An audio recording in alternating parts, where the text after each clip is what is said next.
10 دختر به وزارت کارهای داخلی تاجیکستان شکایت بردند که بعضی از صحیفه ها در شبکه‌های اجتماعی درباره‌شان معلومات فحش‌آمیز نشر می‌کنند. این دختران گفتند عکس آنها را دستکاری کرده می‌گذارند. از مقامات خواسته شده است که آبروی این دختران را حفظ نمایند. فرنگیس 22 سال دارد و هنرمند تئاتر است.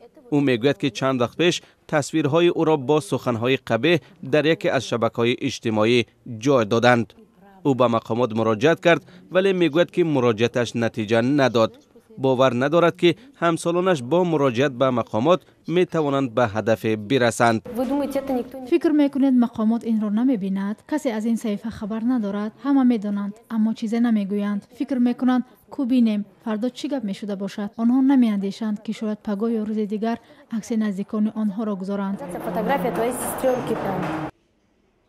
فرنگیس میگوید که دختران زیاد به این گونه حادثه ها روبرو شدند و میشوند، اما مراجعت به مقامات را سودمند نمی حسابند.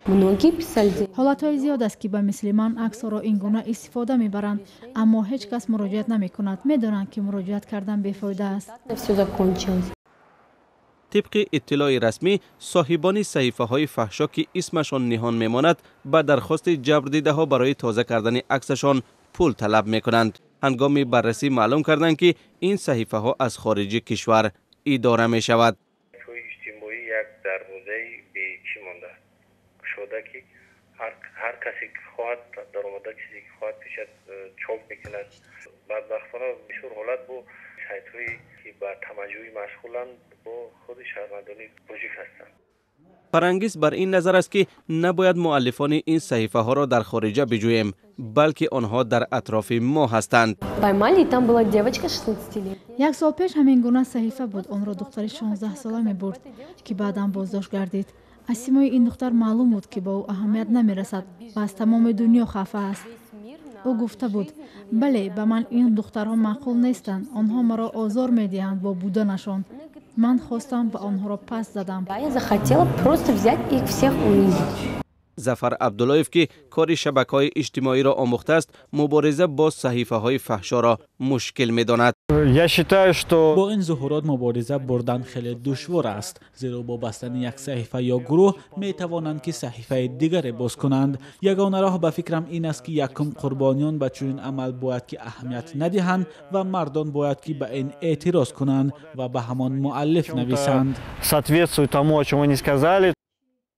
بیشتر دختران و نزدیکان آنها هنگام مشاهده صحیفه های فحشا می‌کوشند که با صاحبان آنها موافقه نموده به عوض پول تصویرشان را از این صحیفه ها پاک کنند. پدر و مادر دختران هم آینده میخوان که دخترشون به آبرو شوهر کند. برامون از خیلی خط و خبرهای پنگ کننده اوبوزه میگن که ما خودمون پنگ کننده اوبوزه نشیم. حقوقدان ها میگویند کسانی که در شبکه‌های اجتماعی تصویرهای بافته و بدنام کننده پهن میکنند و پول طلب می نمایند بر طبق کادکس جنایی طمع‌جویی کردند.